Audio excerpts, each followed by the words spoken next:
सदासिन्नो सदासित् तदानीं नासिद्रजो नो व्योमा परो यत् किमावरीवः कुह कस्य शर्मन्नम्भः किमासीत् गहनं गभीरं सृष्टि से पहले सत नहीं था, असत भी नहीं, अंतरिक्ष भी नहीं, आकाश भी नहीं था। छिपा था क्या, कहाँ, किसने ढका था? उस पल तो अगम अतल जल भी कहाँ था।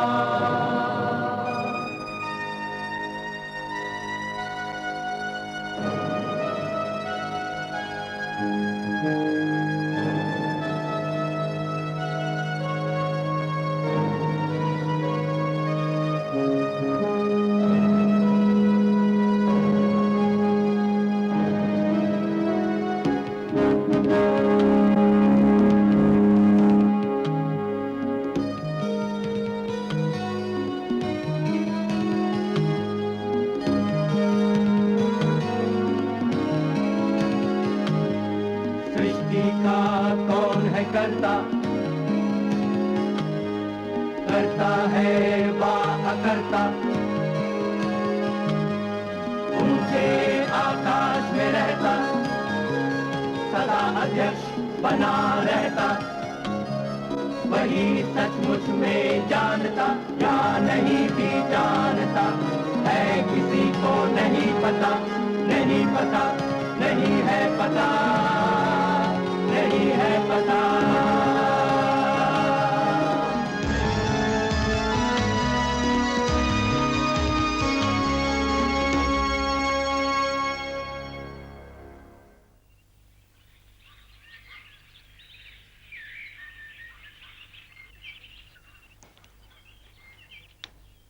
उत्तर में मौर्यों का निजाम खत्म होने पर 1000 साल या उससे भी ज्यादा समय तक दक्षिण भारत में बड़ी बड़ी रियासतें कायम हुईं और फली फूलीं। लगातार हमलों से तबाह कितने ही लोग उत्तर से भागकर ठिकाना पाने दक्षिण की इन रियासतों की ओर आए। इन रियासतों की ताकत बढ़ रही थी, उनके दरबारों में बड़ी शान और शौकत थी। अब जरूर ही ऐसे माहौल में उत्तर से आने वालों को कला, साहित्य और दस्तकारी में प्रतिभा दिखाने के काफी मौके मिले होंगे। इस तरह तहजीब और सियासत दोनों में दक्षिण का रुतबा काफी बढ़ा। अमन का वातावरण दक्षिण में भी नहीं था।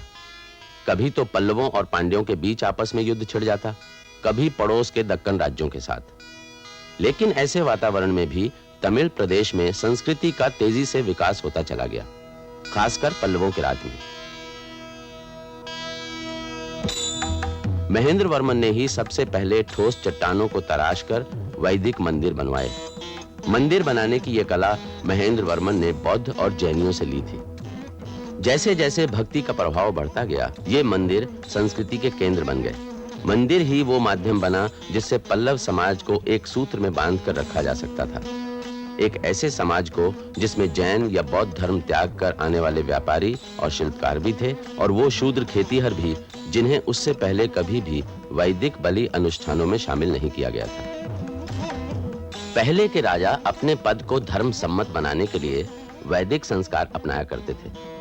पल्लव राजाओं ने इस उद्देश्य को पूरा करने के लिए मंदिर बनवाए। मंदिर बने तो ब्राह्मणों की जरूरत हुई। ब्राह्मणों को जीविका चलाने के लिए राजा से दान में जमीन मिलने लगी, जिसे ब्रह्मदेह कहते थे। साथ ही साथ हर एक मंदिर के पास अपनी अलग जमीन थी ही। यानी ग्रामीण इलाकों में किसानों के अलावा मंदिर और ब्राह्मण भी जमीन के मालिक बन गए। लेकिन किसानों का गांव हो या ब्राह्मणों का ब्रह्मदेह, खेती का काम और पैदावार का बंटवारा ग्राम सभा ही किया करती। ग्राम सभा को ब्राह्मणों के गांव में सभा और किसानों के गांव में उर कहते थे। सभा और उर उस समय से लेकर चोल राजाओं के पतन तक गांव में काफी असरदार बने रहे। जो लोग व्यापार में लगे थे उनकी अपनी सभा थी, नागरम। लेकिन समाज में व्यापारियों को किसानों से कोई अलग दर्जा नहीं मिला हुआ था, क्योंकि वास्तव में वो किसान ही थे जो अब व्यापारी बन रहे थे। व्यापारियों का पुराना समूह भी था, जिसे 500 व्यापारियों का दल कहते थे। ये दल कीमती चीजों का व्यापार करता था और काफी संपन्न था। इस दल ने कई मंदिर बनवाए और अपने बारे में शिलालेख तैयार कराए। पल्लव और आगे चलकर चोल राजाओं ने व्यापार को बढ़ावा देने के लिए जल सेना तैयार की। ये सेना बाद में कंबोज, चंपा, श्रीविजय और दूसरे राज्यों की स्थापना में भी काम आई। फिर चोल वंश का निजाम फैलने लगा और 9वीं सदी के बीच के दौर तक आते आते दक्षिण हिंदुस्तान की सियासत पर उसका पूरा कब्जा हो गया। और भी इलाका जीतने के इरादे से चोल उत्तर में भी बढ़े, जहां अचानक उन्हें राष्ट्रकूटों ने शिकस्त दे दी। लेकिन फिर तुरंत बाद ही चोल सम्राट राजा राजा ने फतेह हासिल कर ली। ये वो दौर था जब उत्तर में तुर्क हमला किए जा रहे थे, मगर राजा राजा अपने सियासती मंसूबों को पूरा करने ऐसे बढ़ रहा था मानो उसे इन हमलों की कोई परवाह नहीं थी। दरअसल उत्तर में जो कुछ हो रहा था उससे राजा राजा को सचमुच कोई फर्क नहीं पड़ता था। उसने बढ़कर लंका को जीत लिया। लंका में चोल हुकूमत 70 सालों तक कायम रही। राजा राजा का बेटा राजेंद्र अपने बाप की तरह ही जंगी और हमलावर मिजाज का था। उसने श्रीविजय राज्य को शिकस्त देने के लिए अपने जंगी हाथियों को जहाजों पर चढ़ाकर हमला बोला और विजय पाई। लौटकर उत्तरी हिंदुस्तान में बंगाल पर फतेह की और इस तरह गुप्त वंश के बाद चोल साम्राज्य हिंदुस्तान का सबसे बड़ा निजाम बन गया। हे शिव शंकर, हे योगेश्वर, तुम हो चंद्रकलाधर। हालांकि चोल तमिल थे, लेकिन वो मानते थे कि उनका अपना वंश सूर्य देवता से शुरू होता है और उनका जिक्र महाभारत में भी किया गया है। ललित कल्पना शब्द सुधर, चोल राज की जीवन गाथा सुना सकूं जिससे सत्वर। जगदीश्वर ने सबसे पहले राजा मन को जन्म दिया, फिर आए इक्ष्वाकु जिन्होंने धर्म मार्ग तैयार किया। आया एक जमाना ऐसा भीषण अनाचार फैला, टूटे बंधन मर्यादा के हुआ आचरण भी मैला। अब लेकर अवतार राम ने नए नए आदर्श दिए और सिखाया कर्तव्यों को लेकर कैसे मन जुझिए। इसी वंश में चोल राज ने गंगा तीरे लिया जन्म, हरिभंजन कर जनरंजन कर करके शासन भी उत्तम। चोल राज जाते शिकार पर लेकर के अपना दल बल, आया सम्मुख एक असुर सोने का मृग बन करता चल। चोल राज पीछा करते थे, उठा पुरंग हवा होकर, जंगल छाना पर्वत टूटा, नदियां भी देखी तो कर। आखिरकार एक झाड़ी में दिखा छिपा चलिया मृग वो, घेर लिया जब चोल राज। बहुत ही अशुभ समाचार है। क्या बात है? महाराज, आपको 16 वर्षों तक सिंहासन से दूर रखने वाले आपके चाचा उत्तम चोला नहीं रहे। क्या? कल तो मैं उनसे मिला था, वो ठीक ठाक थे। हाँ महाराज, उन्होंने भोजन ग्रहण किया और लेट गए। इसके बाद उनकी महाराज महादेवी को शक है कि उन्हें जहर दिया गया है। पाकशाला के सभी कर्मचारियों को बंदी कर लो। जो आज्ञा महाराज। राजमाता कहाँ है? महाराज के पास।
चिरंजीव हो, सदा नीति पूर्वक राज्य करो पुत्र। गुरुदेव, आपके मार्गदर्शन पर चलने वाला क्या कभी धर्म के मार्ग से हट सकता है? गुरुजी!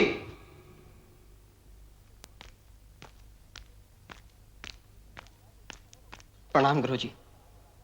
गुरुजी, इस अन्याय को इसी समय रोके। अभिषेक करा के राजा बनने का अधिकार इन्हें नहीं है। महाराज उत्तम चोला का वारिस ये नहीं, मैं हूं।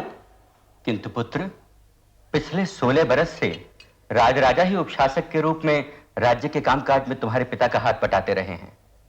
और फिर महाराज उत्तम चोला ने महाराज सुंदर चोला को वचन भी दिया था कि उनके उत्तराधिकारी राजराजा ही होंगे। यदि मेरे पिता की स्वाभाविक मृत्यु होती तो निश्चित ही ऐसा ही होता, मगर मेरे पिता की हत्या की गई है। हत्या! और अपने पिता के हत्यारे को मैं हरगिज सिंहासन पर नहीं बैठने दूंगा। गांधारदित्तन, होश में बात करो। गुरुजी, अगर मुझे सिंहासन ही हथियाना होता तो क्या मैं 16 वर्षों तक उपशासक बनकर निष्ठापूर्वक महाराज की सेवा करता? महाराज की हत्या किन लोगों ने की? उनकी पहचान हो चुकी है, उनका पीछा किया जा रहा है। महाराज की मृत्यु के बाद ही वो भाग निकले। इस बात की पूरी संभावना है कि वो चालुक्यों के ही आदमी हैं।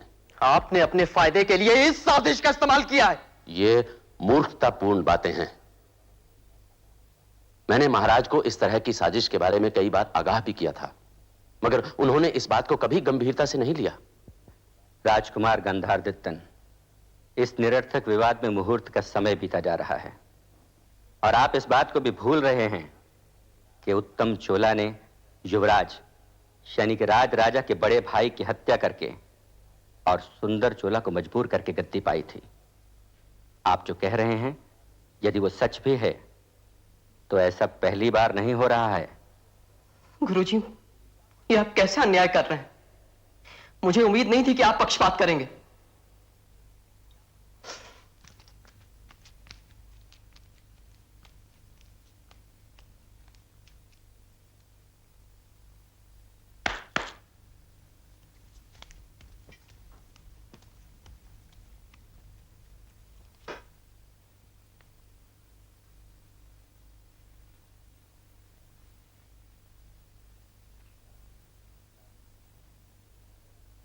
क्या आप जानते थे कि राजा की हत्या का षड्यंत्र रचा जा रहा है?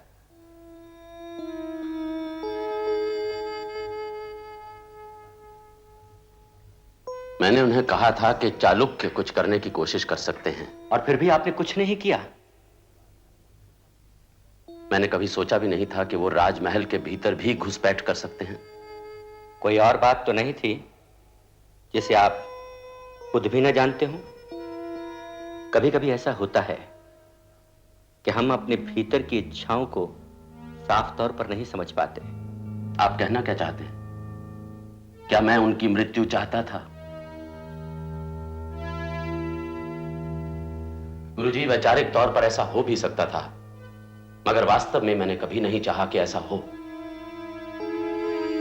किंतु बहुत सारे लोग ये मानते हैं कि आप ही दोषी हैं और अपने आप को निर्दोष साबित करने के लिए आपको अपराधियों को, हत्यारों को दंड देना चाहिए। कैसे दूं, जो भागकर चालुक्य राज में जा छिपे हैं? मलखेड़ के मेरे गुप्तचरों ने मुझे सूचना दी है कि उन्हें वहां शरण दी गई है, मगर तैला राजा का कहना है कि वो लोग वहां नहीं हैं, और अगर कभी वो पाए गए तो उन्हें तुरंत हमारे हवाले कर दिया जाएगा। किंतु इन अफवाहों को रोकने के लिए तो आपको कुछ करना चाहिए। इससे अधिक मैं और क्या कर सकता हूं?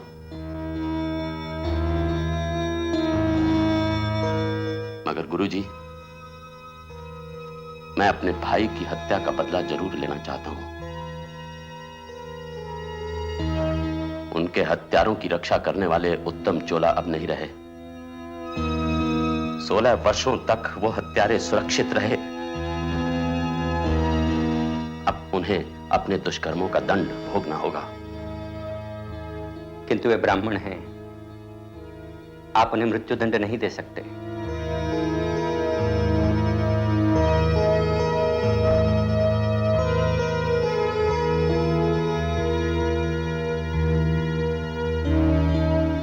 आपकी क्या सलाह है?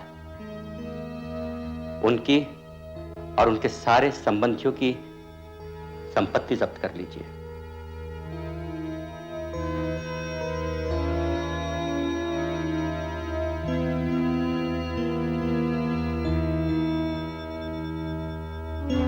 ठीक है, किंतु इससे पहले राजमाता से बात कर लीजिए।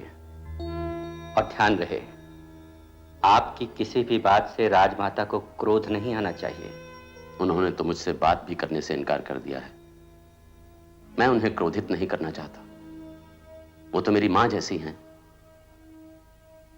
सभापति जी, सभापति जी!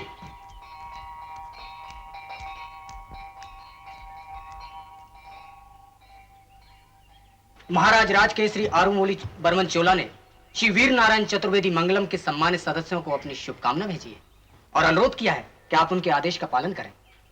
हम महाराज की आज्ञा की प्रतीक्षा कर रहे हैं।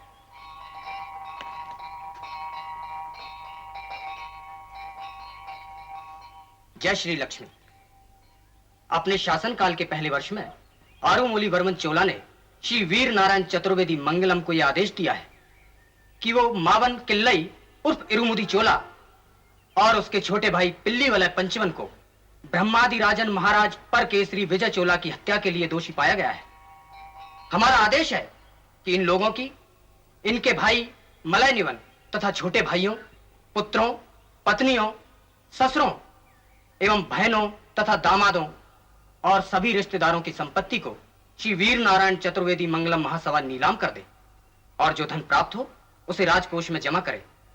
क्रूकड़ी केलन द्वारा लिखित इस आदेश को सभा के समक्ष पढ़कर सुनाया जाए और इस आज्ञा का पालन किया जाए। जो वरदहस्त इस आज्ञा की रक्षा करेंगे वो बधाई के पात्र होंगे। महाराज के इस आदेश की पूर्ति के संबंध में आप सभी सहमति हैं? मेरे विचार में उन दो हत्यारों की संपत्ति जब्त करनी चाहिए, सारे वंश की क्यों? क्योंकि वो फरार हैं और उन्होंने काशी में जाकर शरण ली है। यदि उन्हें अपने परिवार की थोड़ी भी चिंता है तो वो स्वयं महाराज के पास न्याय के लिए आएंगे। आप चलकर महाराज को सूचित करें कि हम उनकी आज्ञा का पालन करेंगे।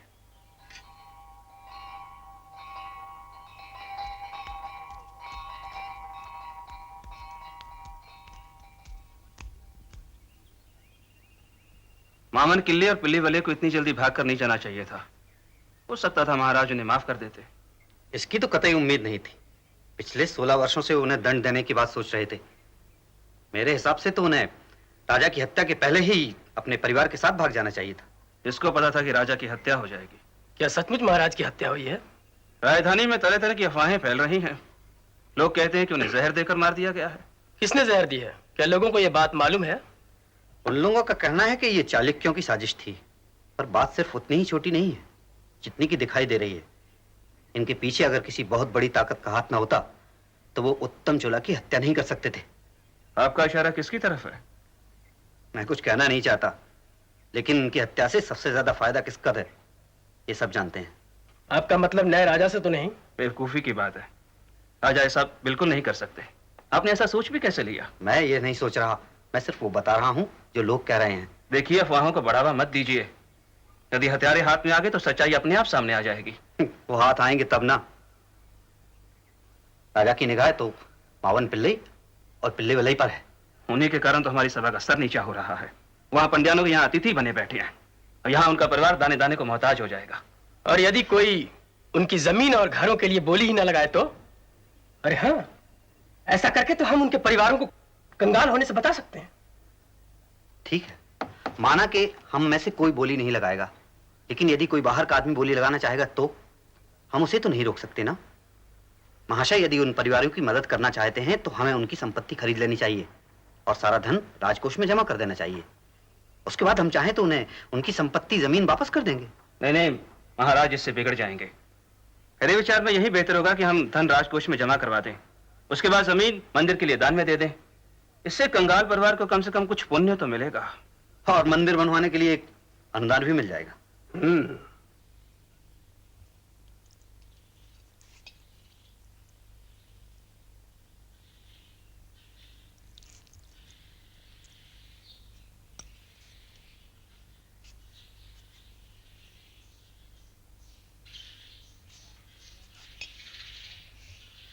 महारानी सेम्बियान महादेवी, महाराज पधार रहे हैं।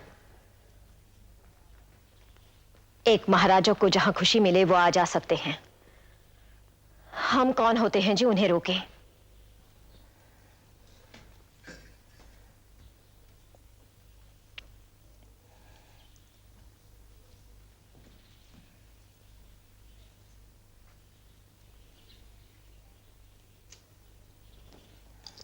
दादी माँ, मैंने चाचा जी के हत्यारों की खोज में सैनिकों का पूरा दल लगा रखा है। ऐसा लगता है कि उन्होंने चालुक्य राजा के यहां शरण ले ली है। हालांकि चालुक्य राजा इससे इनकार कर रहे हैं। अब युद्ध के सिवा और कोई चारा नहीं है।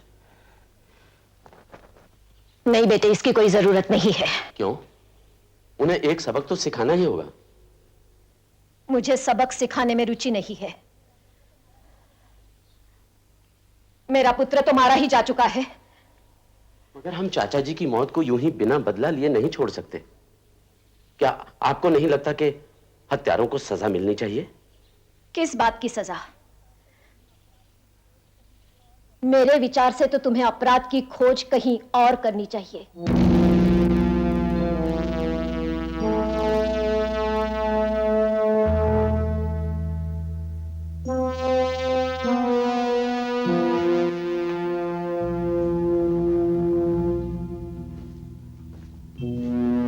दादी मां, मुझे मालूम है कि वही लोग इसके जिम्मेदार हैं। इसमें शक की कोई गुंजाइश नहीं है। इसलिए मैं अपराध की खोज कहीं और क्यों करूं? अपनी आत्मा में झांक कर देखो तो तुम्हें पता चलेगा असली अपराधी वही छिपा है। मगर मैंने उन्हें कभी ये आदेश नहीं दिया कि वो महाराज उत्तम चोला की हत्या करें। वाह! और फिर भी उन्होंने तुम्हारे नाम से ऐसा किया। ये उनका कहना है। कोई भी ये कह सकता है, जो भी भला बुरा कर रहा हो, कि मेरे नाम से कर रहा है। इससे मैं तो अपराधी नहीं हो जाता। राजा, अपराधी होने के लिए जरूरी नहीं कि तुम्हारे ही हाथ में छुरा।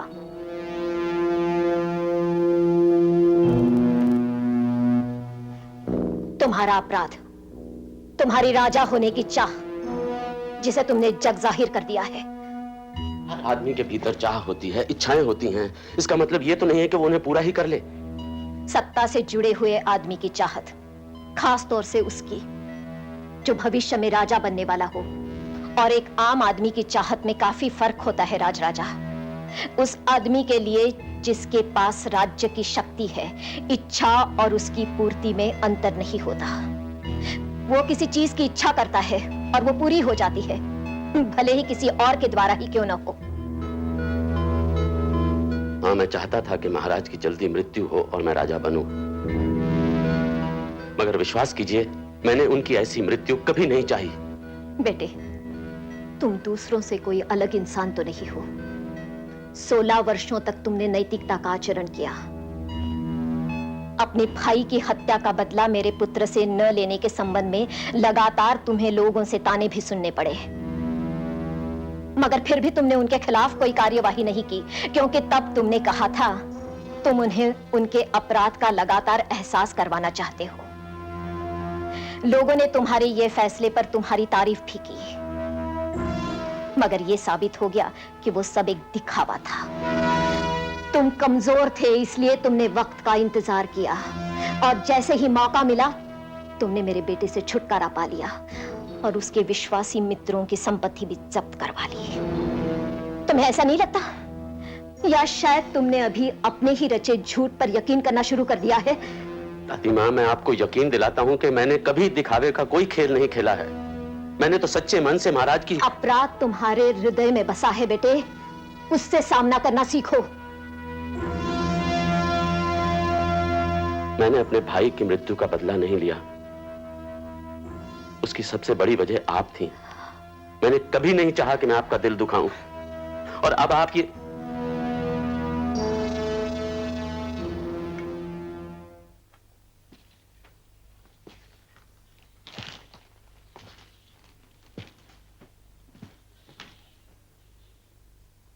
अच्छा दादी मां, आप ही बताइए कि आपको आश्वासन दिलाने के लिए मैं क्या कर सकता हूं?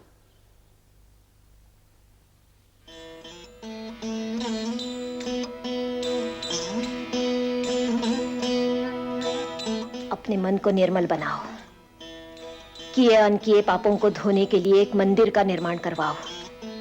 मंदिर? हाँ, अपनी चाचा की स्मृति में, उनकी चिता की राख पर। दादी मां, मंदिर बनवाने में आपकी आस्था बहुत है। इससे अपने बोझ को हल्का करने में मुझे मदद मिलती है।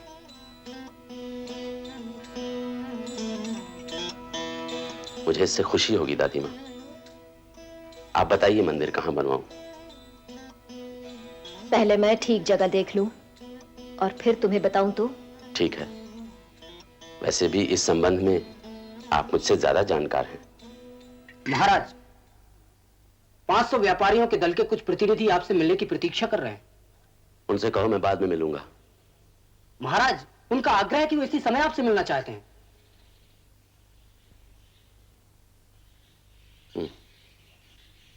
अच्छा दादी माँ, जैसे ही आपको मंदिर के लिए जगह मिल जाए आप मुझे बुलवा लीजिए।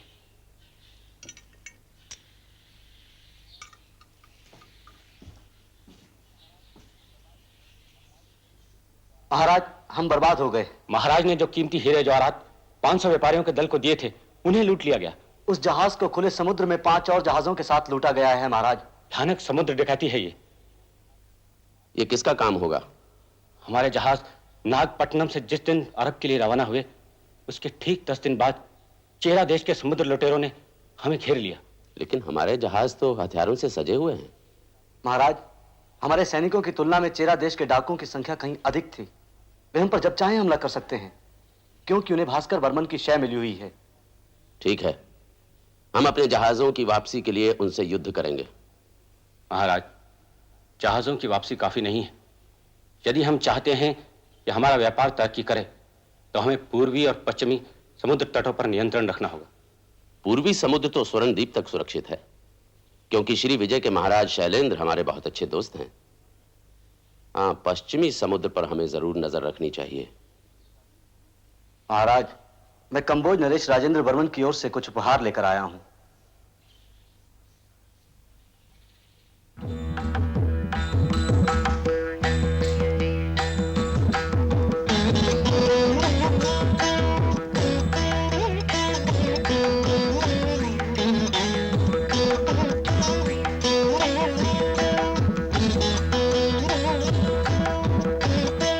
आपके सिंहासन पर बैठने की खुशी में उन्होंने चिन्ह स्वरूप ये भेजा है।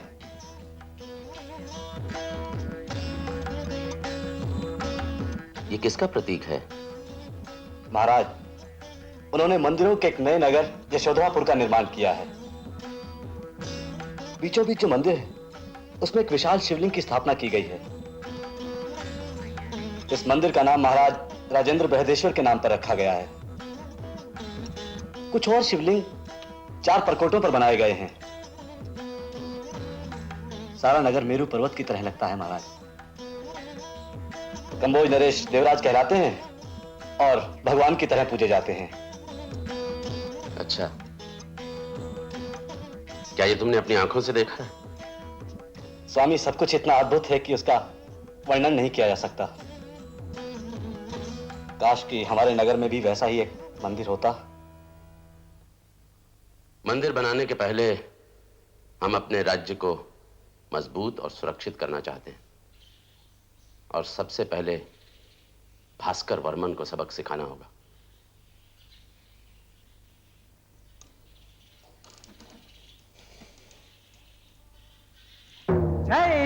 जय हो चक्रवर्तीगल राजशेखर वर्मन चोलदेव की जय हो। राज राजा सबसे पहले चोल राजा हुए जिन्होंने साम्राज्य को एक ठोस रूप दिया, प्रशासन को दुरुस्त बनाया, मजबूत जल और थल सेनाएं खड़ी की, तरह तरह के समूहों को एक सूत्र में बांधने के लिए राज राजा भक्ति को बढ़ावा देने लगे। उन्होंने मंदिर बनवाए और प्रजा के बीच भक्त संतों के प्रति श्रद्धा बढ़ाने का काम किया। इन सब की वजह से भवन निर्माण कला, वास्तुकला, भजन संगीत और नृत्य का विकास हुआ। ये विकास तब अपनी चरम सीमा पर जा पहुंचा जब तंजावुर नगर बना और वहां का राजेश्वर बृहदेश्वर मंदिर स्थानीय संस्कृति का केंद्र बन गया। ताज्जुब नहीं कि राजराजा और बाद के चोल राजा आम लोगों की नजर में देवता के ही रूप बन गए। बिल्कुल दक्षिण पूर्व एशिया, उड़ीसा, केरल और भारत के दूसरे हिस्सों में देवराज की तरह।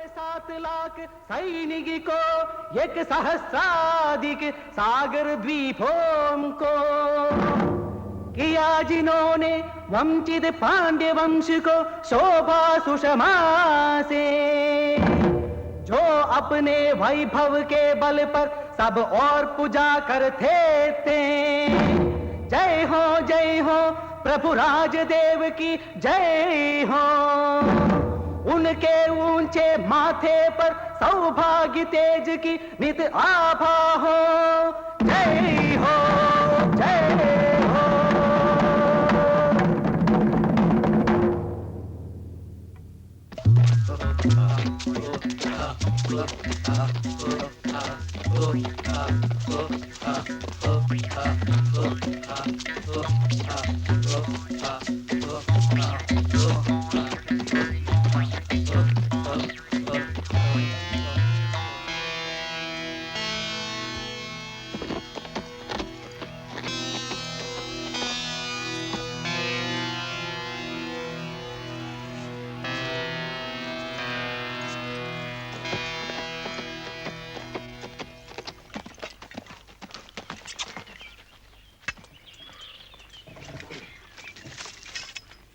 प्रणाम गुरुदेव।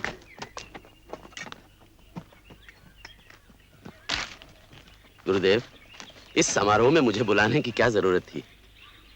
दादी माँ और आपने मंदिर के लिए जगह का चुनाव तो कर ही लिया है। अब मेरे लिए तो बस यही काम रहता है कि मैं शिल्पियों और धन की व्यवस्था करूं। युद्धों में अपने आप को व्यस्त रखकर आपने मंदिर बनवाने के काम में पहले ही बहुत देर कर दी है। राजमाता अब ये अनुभव करने लगी हैं कि आप अपने चाचा के स्मारक की उपेक्षा कर रहे हैं और मंदिर के निर्माण के कार्य को टालते जा रहे हैं। मैं उनका बहुत सम्मान करता हूं, मगर कभी कभी वो मुझसे बहुत ज्यादा उम्मीद करने लगती हैं। भूमि पूजन के लिए की गई इस यात्रा से आपको लाभ ही होगा महाराज। कम से कम इसी बहाने एक दिन के लिए तो राजकाज से मुक्ति मिलेगी। आइए।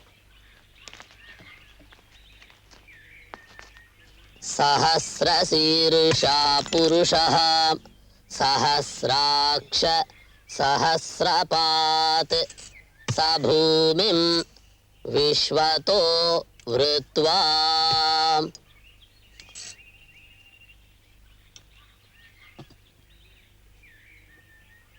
भूमिर्भूम्नाद्योर्वरिणान्तरिक्षं महित्वा उपस्थिते देव्यदितेऽग्निमन्नादमन्नाद्यायाददे आयङ्गौ पृश्निरक्रमीदसनन्मातरं पुनः पितरं च प्रयन् सुवः।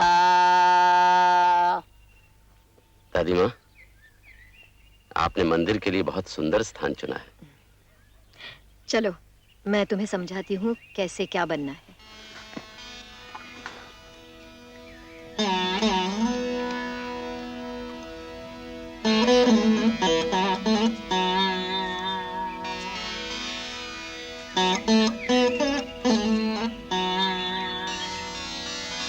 यहाँ तुम्हारे चाचा के पवित्र अस्थि कलश पर मुख्य शिवलिंग बनेगा। उसके ऊपर एक विमान बनाया जाएगा जो कि 120 हाथ ऊंचा होगा। दीवारों पर हम लिखवाएंगे कि महाराज की स्मृति में तुमने ये मंदिर समर्पित किया है। चारों तरफ बड़ी दीवारें होंगी जिसमें एक मुख्य द्वार होगा और 3 दीवारों में उपद्वार। इसके अंदर हम कुछ छोटे छोटे मंदिर भी बनवा सकते हैं और एक उद्यान भी, जिसमें कभी यात्रा से लौटकर अपनी थकान मिटाने के लिए हम विश्राम भी कर सकें। उस उद्यान से पूजन अर्चन के लिए फूल भी मिल सकते हैं। अरे मैंने तो उगाए जाने वाले फूलों के नाम भी सोच रखे हैं। चंपक अवश्य होगा और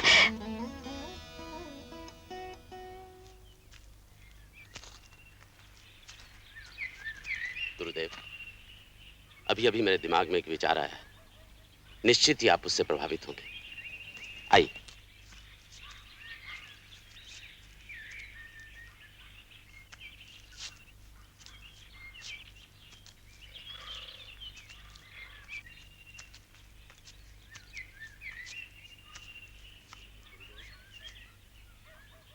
गुरुदेव, अभी थोड़ी देर पहले मेरे दिमाग में विमान युक्त विशाल मंदिर का विचार आया, जो इतना ऊंचा होगा कि लोग उसे चारों ओर से कोसों दूर से देख पाएंगे। इस मंदिर के चारों ओर एक नगर बसाया जाएगा जो हमारे राज्य का प्रतीक रूप में केंद्र होगा। हजारों की संख्या में तीर्थयात्री विभिन्न राज्यों से इस मंदिर के दर्शन के लिए आए। किंतु महाराज, लोग तो वहां जाते हैं जहां कोई तीर्थ स्थान हो। यहां तो कोई तीर्थ स्थान नहीं है। मेरे विचार से तो यह स्थान आपके चाचा जी की स्मृति में मंदिर बनवाने के लायक ही है। मैं एक तीर्थ का निर्माण करूंगा, जैसे शैलेंद्र राजाओं ने शैव मंदिर का किया है। मुझे बताया गया है कि उन्होंने एक विशाल शिवलिंग बनवाया है, ठीक वैसा ही जैसा कंबोज में है। उन लोगों के लिए शिवलिंग पूज्य चीज तो है ही, और उसके साथ ही साथ राज्य और राजा का प्रतीक भी है। तो आप देवताओं की बराबरी करना चाहते हैं? ऐसी कल्पना तो नयनार भी कभी नहीं कर सके। नहीं गुरुजी, ऐसी बात नहीं है। इसका तो अर्थ यह है कि मैं ईश्वर का परम भक्त हूँ और महादेव के प्रति उसी निष्ठा से जुड़ा हुआ हूँ जैसी निष्ठा से मेरी प्रजा मुझसे जुड़ी हुई है। देखिए महाराज, इस विचार से आप श्रद्धाहीन तो कहलाएंगे ही, साथ ही साथ धन और श्रम की व्यवस्था भी करनी होगी। इतनी बड़ी संख्या में मंदिर के निर्माण के लिए शिल्पी और मंदिर के सेवक हम कहां से जुटा पाएंगे? अच्छा यही होगा कि आप अपनी पुराने वाली योजना पर ही जमे रहें। चाचा जी के राज्य की तुलना में हमारा राज्य कहीं अधिक बड़ा है, इसलिए मेरे लिए कारीगरों, नर्तकों, गायकों और पुरोहितों का प्रबंध करना मुश्किल नहीं होगा। मगर मुझे सबसे पहले चाहिए एक बढ़िया वास्तुशिल्पी जो शास्त्र का ज्ञान तो रखता ही हो और उसके साथ ही साथ नए विचारों पर प्रयोग भी कर सके। ऐसा एक व्यक्ति है।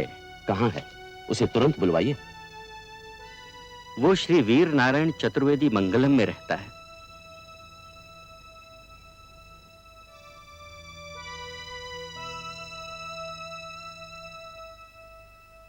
हिरण्यगर्भात् समवर्तताग्रे भूतस्य जातः पतिरेक आसीत् सदाधार पृथिवीं व्यामुते मां कस्मै देवाय हविषा विधेम। वह था हिरण्यगर्भ सृष्टि से पहले विद्यमान, वही तो सारे भूत जात का स्वामी महान, जो है अस्तित्वमान धरती आसमान धारण कर। ऐसे किस देवता की उपासना करें हम हवि देकर, जिसके बल पर तेजोमय है अंबर, पृथ्वी हरी भरी स्थापित स्थिर, स्वर्ग और सूरज भी स्थिर। ऐसे किस देवता की उपासना करें हम हवि देकर। गर्भ में अपने अग्नि धारण कर पैदा कर, व्यापा था जल इधर उधर नीचे ऊपर, जगा जो देवों का एकमेव प्राण बनकर। ऐसे किस देवता की उपासना करें हम हवि देकर। ओ सृष्टि निर्माता स्वर्ग रचयिता पूर्वज रक्षा कर, सत्य धर्म पालक अतुल जल नियामक रक्षा कर। फैली है दिशाएं बाहु जैसी उसकी सब में सब पर, ऐसे ही देवता की उपासना करें हम हवि देकर। ऐसे ही देवता की उपासना करें हम हवि देकर।